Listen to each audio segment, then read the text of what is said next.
Okay, so we're going to do a month roundup for all of the changes we put in the last month, and a lot of you guys don't normally get to see behind the velvet rope for what we do and why we do it, and we're going to talk about why we made some of the changes as we go through the entire block of patch notes for the last month. So it should be interesting for those of you who don't know why we do things. You just read patch notes and you gloss over them and you're like, what the hell is that? Why would they ever do that? Why would they do that? And we have a reason. So we're going to explain some of those reasons as we go through it. You guys might find it interesting. So we're going to go through the patch notes, starting with the beginning of the month. Welcome to 5.0. So the very first one was new lighting, along with experimental settings. Graphics has been added to Crowfall. And This that was May 17th. May 17th. Yep. Okay. Yeah, because the first, I don't think we had an update because we were all spooling up to the big reveal. Right. So it basically started at the middle of the month was all of the new stuff. So we had the new lighting, updates made to shadow reflections, changes to character lighting have been added. I know this one the art team keeps tweaking, and they have to tweak it one character at a time, which is why some of the characters right now have a kind of zombie green. Yeah, they just don't look correct. Yeah. So they're tuning those one at a time. I think they started with the champion, which is why he looks the best. And the knight has his dead eyes. Yeah. It's green. It's a very tinged, but I mean, it'll go away, obviously. They just have to manually tune those things one at a time with the new lighting model. Yep. I mean, you build 2 years of stuff, you completely change the lighting model, things are going to be off. All right, statistics. Updated stat caps on resource cost to -0.6. Weaponry cost to -0.2. Added a base positive 0.75 resource to all advanced weapons.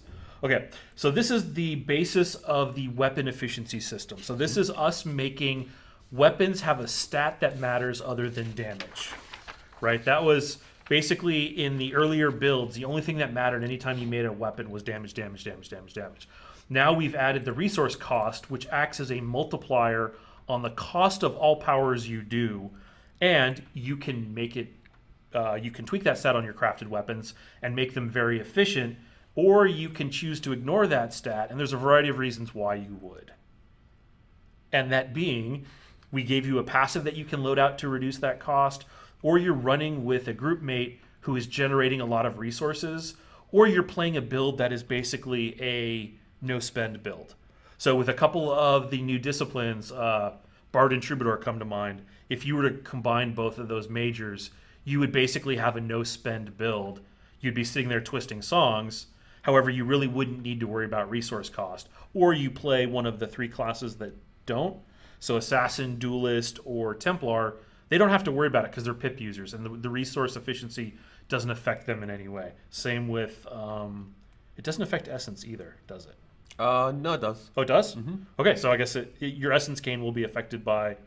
Okay. So I guess druids have to play the essence or the resource efficiency game as well. So for crafters, this is great because it means that you can specialize in one type of weapon or the other type of weapon. We're still looking at putting a third major stat on there, haste, in the future. We started to investigate that, which will speed up the playback of the animations and give you yet another major stat to look on weapons. I mean, and basically this is all about giving crafters a lot of choices in what they build, as well as their customers who will want, hey, I'm looking for a weapon that does this. And that's all about making fun and interesting items rather than just, hey, if we had one stat, it would be damage, and it would be like, if it doesn't make this threshold, it's crap. Right. And if it's crap, nobody wants to buy it, and it kind of really sucks. So this will give the weapon crafters a way to specialize. Added new Plentiful Harvesting rating stats, which feed into the Plentiful Harvesting stat. Updated skill trees to grant the ratings. Updated quarrying, logging, and skinning passives to use these as ratings. So this was all about those new passives that I built. And basically, if you think about the way our stat system works, is we have parent stats that feed into other stats. So we can create a lot of feeder stats that go to this stat and master stats. And these master stats are used by the game functions, but we can create end chains of other stats that feed into those. And now that our stat caps are functional, which means we can say the max that you can have this stat go to is 3. So even if they get buffed beyond 3 via any other way, it's going to chop it at 3. Now, we can make the stat that it feeds into cap at 5, but the contribution from this particular stat could cap at 3. So we can have multiple things there that feed into a stat that have their own stat caps as kind of a way to prevent horrible catastrophes, which we've been pretty good at. Like, one of the things I'm happy... I mean, the thing is, stuff does happen once in a while, right? Sure. And it doesn't take too many catastrophically bad bugs to completely ruin the play experience for everybody, really. Right. So caps really help that a lot. Yeah, we haven't seen any one-hit kills on live with all the disciplines, which is something that I'm really happy with, which meant that we would have obviously done just something we didn't think about. So we haven't seen those. So or like divided things by 10. Ooh, or we haven't seen any super invulnerable players outside of Punch Drunk. Yeah. Which is my fault, but we knew that there was going to be those. There's going to be those. There's going to be those. I mean, we introduced 300 plus powers. There's going to be some wacky busted ones in the beginning. Healing powers min-max now use only support power for base healing values. So let's talk about that one for a second, Mark. Go ahead. Yeah. So as a way to basically sort of balance things and make our support classes stronger, more supporty, we've more or less removed the contribution, because up till this point, attack power fed into just your base weapon power damage fed into your healing abilities. So we removed that for everybody. So for the time being, right now, healing's a little lower than, and obviously you guys have noticed this, but healing's a little lower than it's going to be. But basically, so more or less everybody's experiencing what healing's going to be for a non-healing class. Right. So what that basically means, though, is we're going to be buffing the support power contribution for like cleric and druid. So essentially, basically, this is a way to make the healing classes better at healing. And if you are not a healing class, you're just not going to heal as well unless you devote parts of your build and your skill and whatever to basically make sacrifices to do that. Well, you could gear that way too, right? Or you could gear, exactly. Right. If you want a crafted set that focuses on support power and you're a knight, you can totally do that with this system. Right, and that would be at the cost of damage, right? So at this point, we're more or less going to force you to make a choice. Either you're going to be more, you're going to go for more damage, or going for actually support power, or somewhere in the middle. Or somewhere in the middle. Somewhere in the middle, right? So, yeah, that was a big point. Was when we went into this with all these disciplines, the attack guys were just as good as the support guys at healing, and you may still see remnants of that because we haven't given support power out in enough quantity in the skill trees. And obviously, we're still going to be balancing it too, even at this point. It's just more or less we didn't want to rip off the Band-Aid too hard. It's like, we'll just leave it as is. It's going to be a little weak. We may have to lower it even more, or maybe go the other way and increase it even more. But we weren't able to do that before this change, right? Because it was just taking your weapon and being like, okay, this is included in the calculation, and now it's not. Okay, damage powers use min-max plus weapon min-max. Okay, so this is basically saying the converse of that. Support powers only use support power to modify those powers. Damage powers use the weapon, the ammo value, attack power, and weapon damage min, weapon damage max, which are stats, and we grant those out in the skill trees, which is increases max weapon damage by 50, for example. So offensive powers use those. Decreased crafting failure rate per player's request. Yeah, so we decreased the rate of failures. I think I saw a chat on the forums where somebody's like, we failed to make an advanced weapon 23 times in a row, which I don't know about that. 23. Don't make us check the logs. Yeah, because we will check the logs because we can do we'll it. Call you out. No. And, yeah, we'll post a picture. Make you feel bad. Guy. Let's see. Added quarrying, skinning, logging, and mining boost passive powers, which set all bonus harvesting stats to 3 if they are under 3. So that's like the resource equivalent of, setting your minimum level harvesting stats, and that was sort of to replace the potions. Yeah, the potions have outlived their that initial testing portion, so we don't need to keep the special testing ones in. These passives are designed to bump start the economy, I think is the best way to look at it, right? I mean, when the game goes into its final launch and we stop wiping, the economy needs to get going. I mean, and it's like we need some paddles, right, to get the economy going, get some goods and services going in there, and we can't do that with nothing. And be like, where's the weapons? Like, we don't have any resources. Where's the resources? Well, we have to wait X amount of time for our skills to get up there before we can get the quantities that we need. So this will give people a way at a cost to swap out a passive, because you only have limited passive slots, right? So with limited passive slots, it is costing you something. It's not going to be as trivial to swap those. There's going to be a cooldown put on those things. So it's not like, hey, I found a rock, let me swap to my passive. You are going to have a timeout. We haven't put the cooldown on swapping passives in and out yet, because, again, that is a little too powerful to do on the fly for everything. But that's the thing. We're going to keep experimenting with these things. And, we need a way to get the economy going. Right. I mean, flat out, that's the... And we want to maintain the progression model we have. I think that's important too, because a lot of people are like, well, why don't you just make the base better? Well, then we wouldn't have a progression model. And there wouldn't be this whole good, and hey, look at all the stuff I make now because I've got 5 in this thing rather than 1 or 3 at a cost. The 3 comes at a cost. Remember, everything comes at a cost. Sure.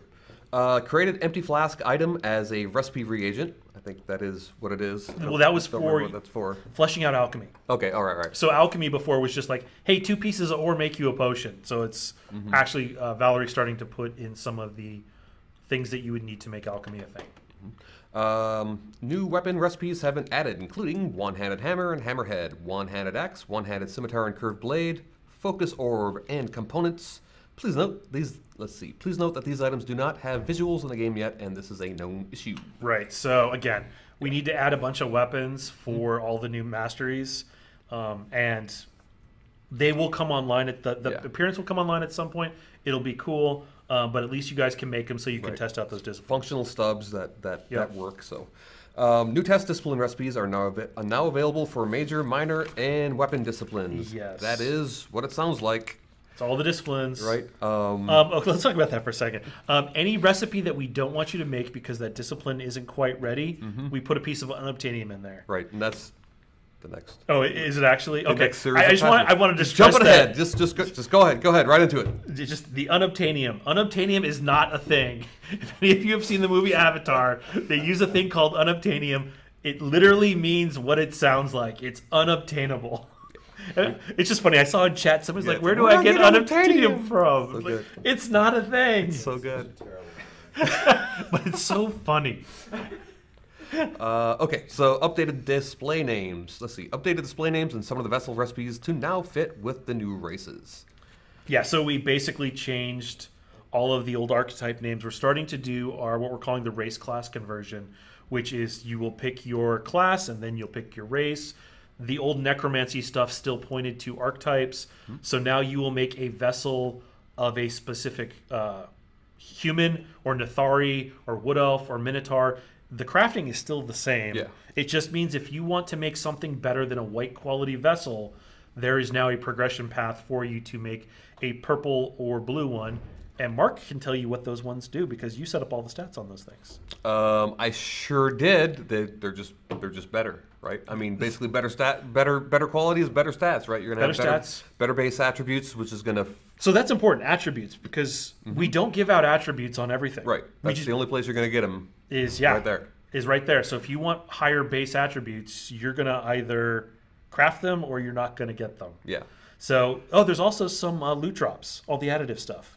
Sure. Yeah. Right. All the coming from the NPCs, right? Yep. Things of that nature. So the NPC loop, which is about to start coming back online, you will be able to kill them, and every now and then they're going to drop an eyeball. And I think we put in some enhanced lungs and hearts. Yeah. There's all kinds of various viscera you can get to add to your to add to your. Did I ever mention that we built that over Christmas? It was the most morbid Christmas very ever. morbid Christmas. I'm sitting here dealing with body parts, and I'm like, man. All all powers, player pools like health, and items have had their stats reduced by a factor of 10, i.e. 2,530 is now 253. And it was just, we brought the numbers down. We didn't feel they needed to be as big. You guys didn't want them as big. Again, this is an opinion thing. I think it looks good. Yeah, it's fine. I mean, it meets, again, for us, we could have reduced it by even more, or Yeah. you know what I mean? It's really just what looks good, what you guys like to see, basically. Yeah. when it comes down. Unfortunately, the fly text doesn't look good yet, but it will look good once we get some fly text updates.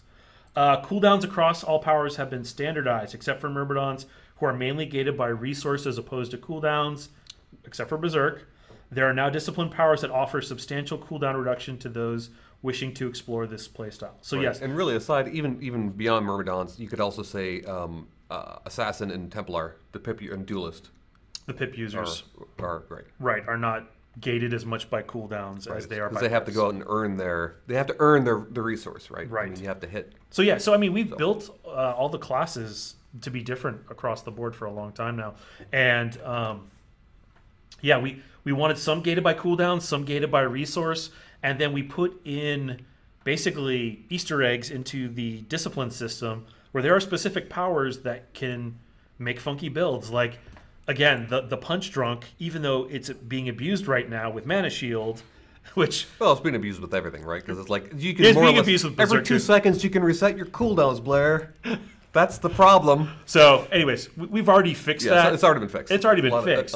yeah. But you guys finding those things and creating those builds is the magic, I think, of the discipline system, right? It really is.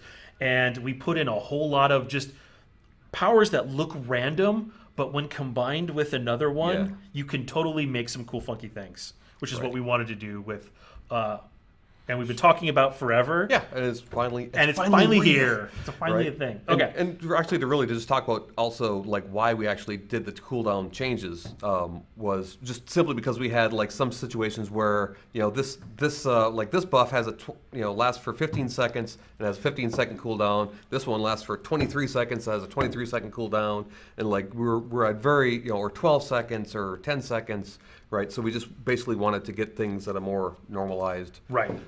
Yeah, so even keel, so to speak. again, we're still not in what I would consider like an alpha state, right? We still have, it's just a lot of testing stuff. Right. So you're going to get a lot of stuff that we have just built to see if it works. We still always maintain the playability of live as best we can. Right. Again, because otherwise it just sucks to play, and we don't want to create an environment like that. But we test a lot of things. And at some point, we also need to just normalize things on how we want to push it to this. So this was a big effort into getting our numbers where we wanted to get them for the future, getting our cooldowns, getting our resource Right. costs where It's we a little want bit of them. hardening, basically. Yeah, basically, just Just a little. we took like the 100 grade sandpaper to it rather than like the real rough 5 grade that we've been using. So just kind of put everything in a line. Daze now has its own tag. Increased slow reduction of days, reduced the base duration. Dazes do not qualify for while target has a movement speed reduction style of attacks, and change the stat mod from a flat bonus to a % bonus, which actually broke Dazes. Yeah. So this one patch note is what was putting in the bug, because we were using % of base rather than flat bonus in our stat mod system, which we fixed later. Right. But this was the line that broke it. But basically, Dazes are shorter, more intense slows. And yeah, that was this line. A few people have asked about how Punch Drunk was fixed. So I put a cooldown on it, so it will only trigger once every 90 seconds or 2 minutes, something like that. So yeah, it's basically just to give it a rational cooldown. Yeah, it wasn't a proc before, which the way it was built before, we didn't have a way to set an internal cooldown on it.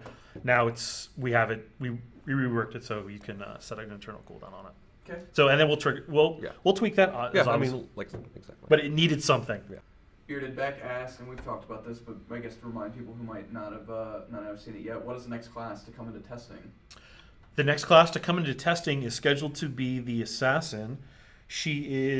All her powers are built, but we're waiting on animations. Yeah.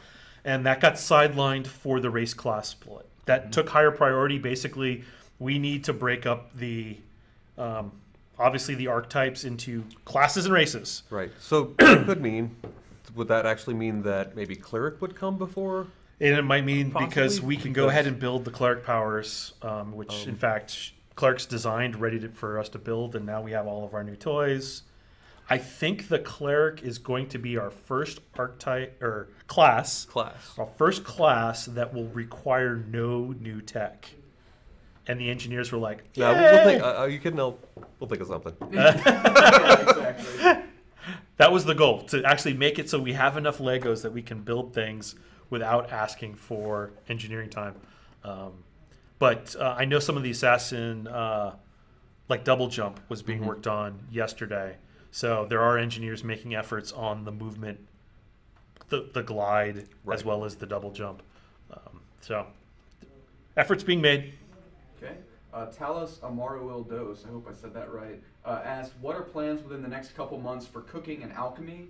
Are we going to be basically crafting consumables? Are there any plans for that? What are the plans? So definitely in the next few months, we're going to migrate out all of those old testing potions and make more expensive potions that you can sell that +1 is more of a reasonable value than the current plus like 5s and 10s in there that we've had in there for testing purposes.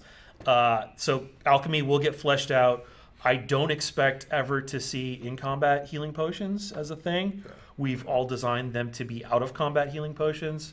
So alchemy is still useful, and it's just not an in-combat consumable. Right. Then it becomes a requirement. Yeah. Right. It just becomes Potion City. Yeah, and we didn't want to go there. And what was the other profession they asked about? Alchemy and cooking and alchemy. Cooking will get more stuff. As more NPCs come online, the spiders and all of that stuff, we are going to make new recipes. Gotta have things to cook. Gotta have things to cook.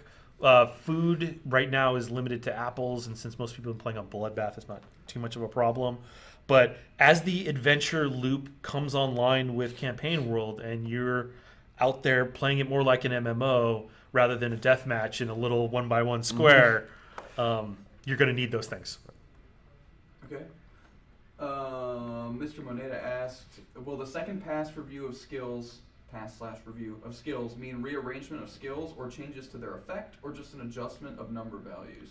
So when we go in there, we always change things around. I mean, if you look at the excuse me, the harvesting trees now compared to what they were, I substantially rearranged those things such that they weren't set up the way they were. So we obviously shuffle around, and generally what we try and do is use existing skills and move them rather than delete them. That way people don't lose the time that they've invested in them. Force you to retrain or anything. So we definitely are. We're aware of the time that some people have put in on these things, and we don't want to just pull that out from you because we wanted to make a change. Not unnecessarily anyway. So. But I anticipate a big pass still needs to be done on the combat stuff, because that hasn't been touched since. That was the first series of skills to go in. Yep. That obviously needs to be touched. And then as exploration features come online, then we need to add stuff and or shift things around. Duranthal asked, attributes don't seem to contribute much to stats. Can you talk about how that system works? So attributes contribute to whatever we want them to contribute to at whatever value. Yeah, so I mean, basically, when vessel crafting went in, we made a quick pass on it. That's with classes coming online. That's something we're gonna revisit again. The idea is to make sure that these have a significant enough contribution to your character that it's an important part of what goes into your character, right? Like, you are not going to most of you, I think the serious ones of you, which I believe probably everybody in the stream, is not going to be satisfied with a white vessel, with the lowest quality vessel. You're going to want the highest quality. Yeah, we need to bribe them with much better blue and purple quality vessels that you have to go right. Right. And part of this too is making sure that the attributes fan out to enough stats that it makes a difference, right? And so a pass needs to be done with that as well, to make sure that there's a reason for you to want every stat, and for stats to basically cover as many bases as we can, which makes sense. And now that we're bringing the racial disciplines online, we are going to add an attribute component to those as well, right? Just such that half giant and minotaur get an extra 25 strength from their racial discipline, where the wood elves don't get that. Right. So I mean, the other part too is vessel crafting. I mean, you can't actually use the vessels you're making right now. So, right. I mean, obviously, so it's not really helping you. You guys are playing with the base value white vessels, which is we definitely don't want to. But more importantly, we create what we call a stat budget, we create a budget for everything.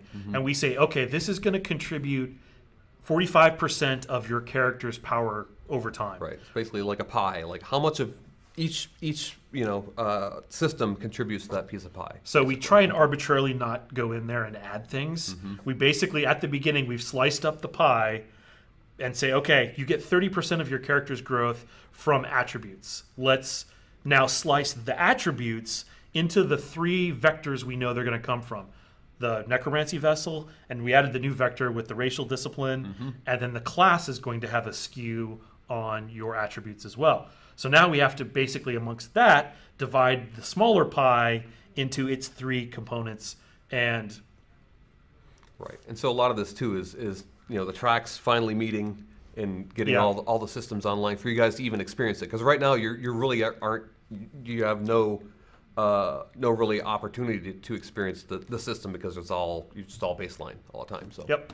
Dondagora asked, how do you see crafting working at launch? Will there be a mini game? How will disciplines affect crafting beyond success rates, if at all? So the crafting and harvesting disciplines haven't been built yet because we never went and did the phase 2 of the crafting stuff yet, which is still in Borland's. In fact, crafting has been broken into phase 1, phase 2, and phase 3.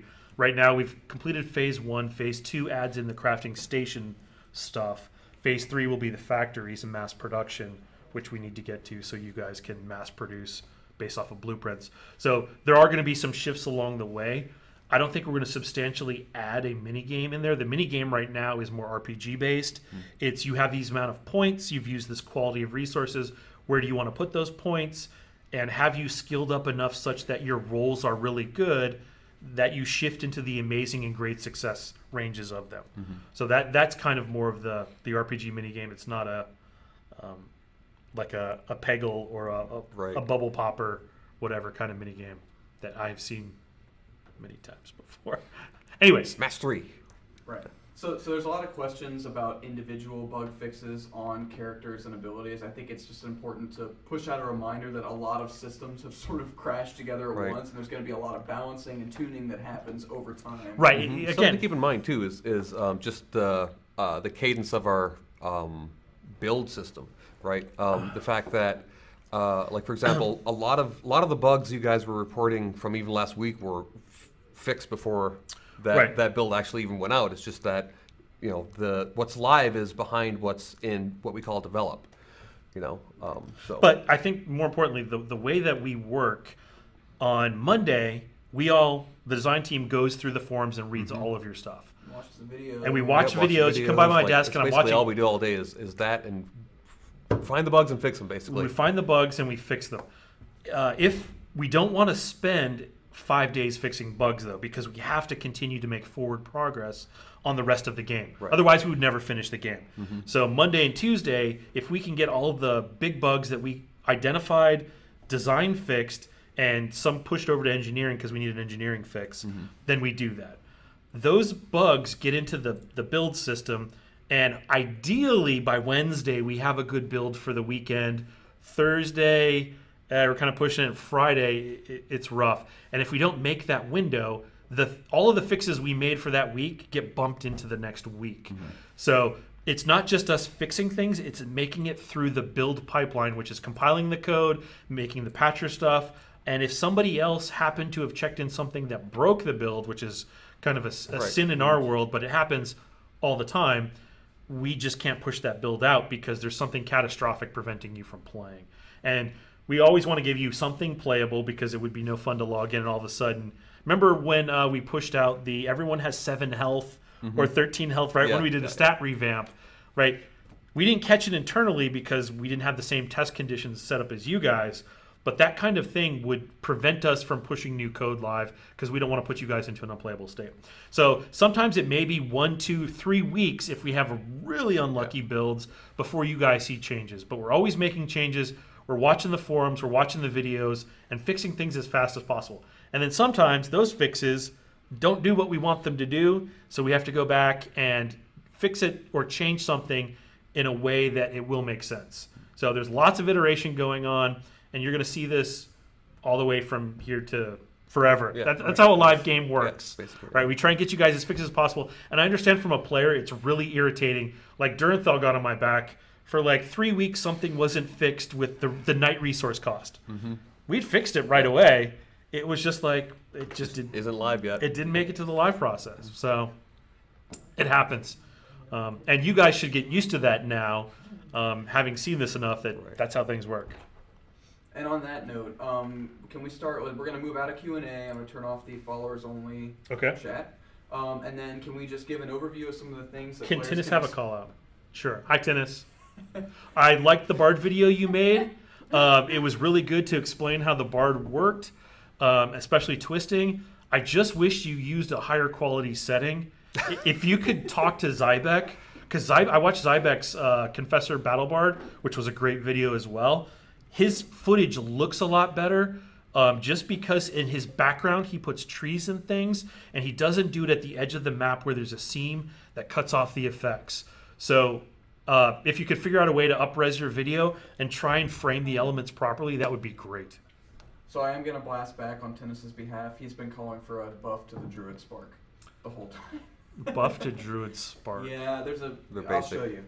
Oh, that was the video where punching does more than Spark. Yes, yeah, but it's also AoE. That's the reason. Like the reason it does low damage is it does AoE. So if we made it single target, then we could raise the damage. But yeah, so because it's a chain, right? Our balance sheets, we assume that the chains are going to hit 3 targets, right? So we kind of...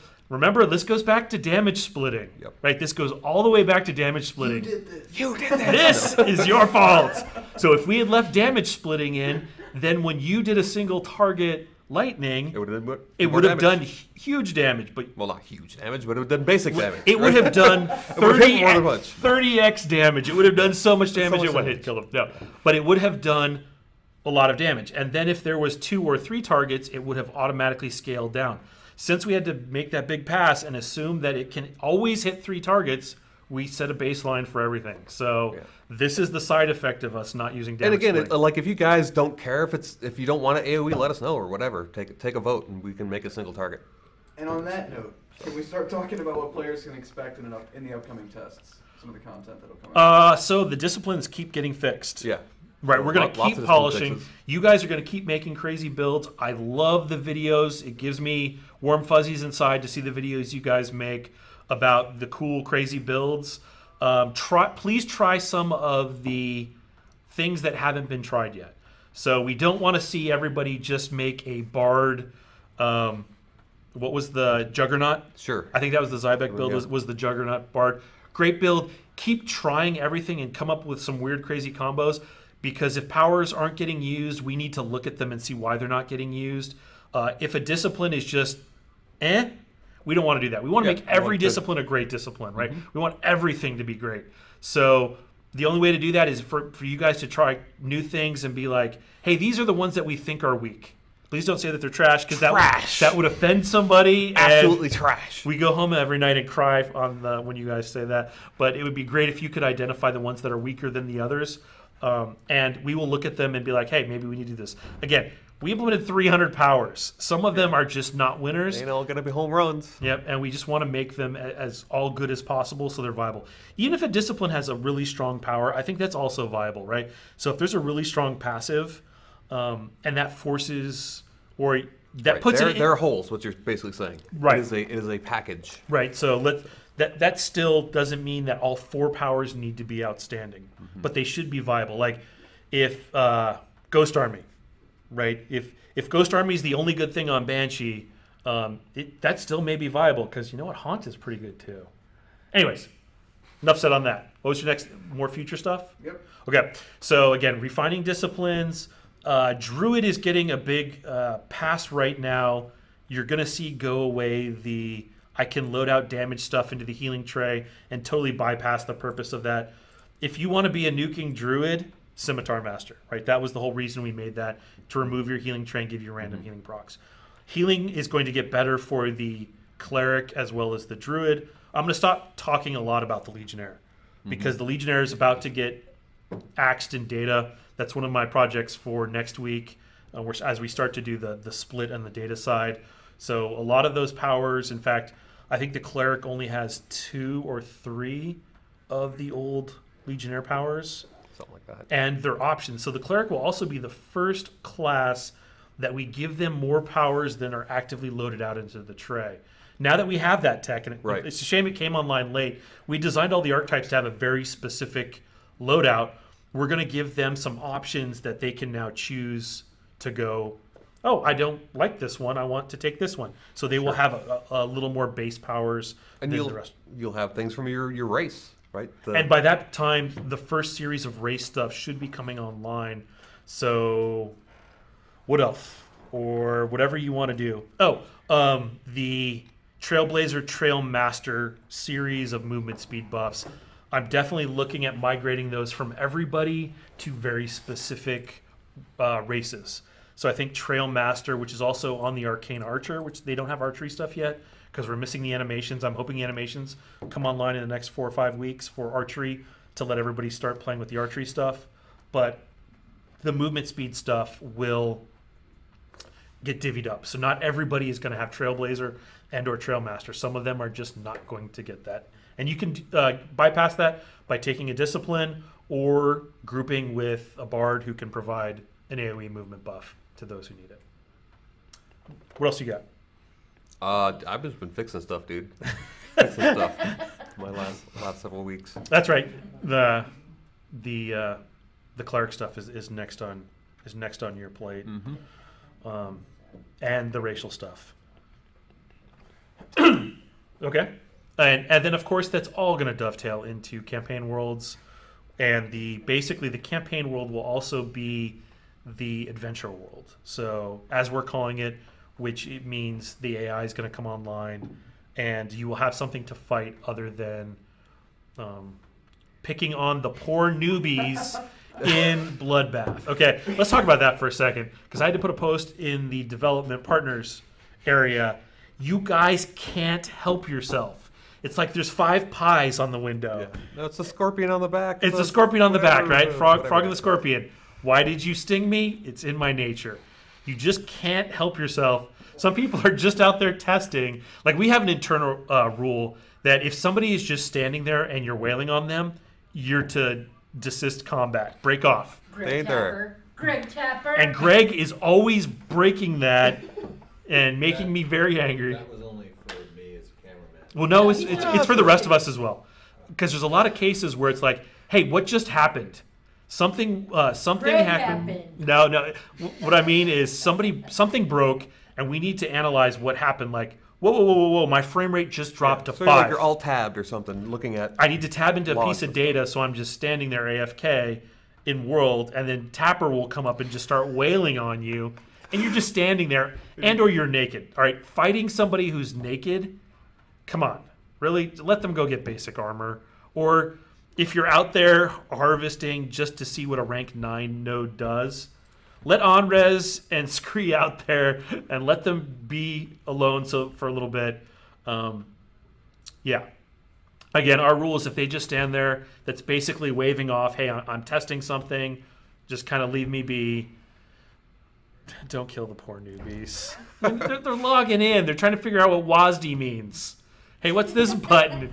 Oh, hey, here comes a big old Minotaur. I hope he's my friend. He's not my friend. He's not my friend at all. Oh, you just can't help yourselves. So, and it's funny too because there was some invulnerable stuff, the invulnerable shield that we're putting in to the starting fallback ultimate backup bases, and people freaked out, and it's just because you can't help yourselves. You can't help yourselves. Well, they could. They choose not to. I have to throw this out there. Soul Reaver said, "I promise I won't kill the poor noobs if you remove the spirit bank." If we were Fingers crossed behind my back. Okay, so Spirit Bank, let's talk about that real quick, because that's a good point. That is something we put in for testing to simulate the import and export rules that we've been talking about forever. At some point, that's going to go to a specific location within the starter city, the bank, basically whatever we designate as bank. You're going to actually have to run to there to open the Spirit Bank, and that's going to be limited by the number of imports and exports you're allowed for that world, right? There'll be a little counter up there that says you can export 5 things or you can import 5 more things for this campaign, and that's it. So you're not going to see people dumping things in there. We just don't have a bank system online yet. Right. We just want to keep it playable and fun. Keep for, it playable, for now, but you know? the Spirit Bank is the front runner to what that will become in the future. So, yes. So, again, don't look at a lot of the stuff the way it's implemented now and think that that's going to be the way it is. We put it in there to stand the system up, and it's going to get modified into our vision that we've had since the beginning as we build more things.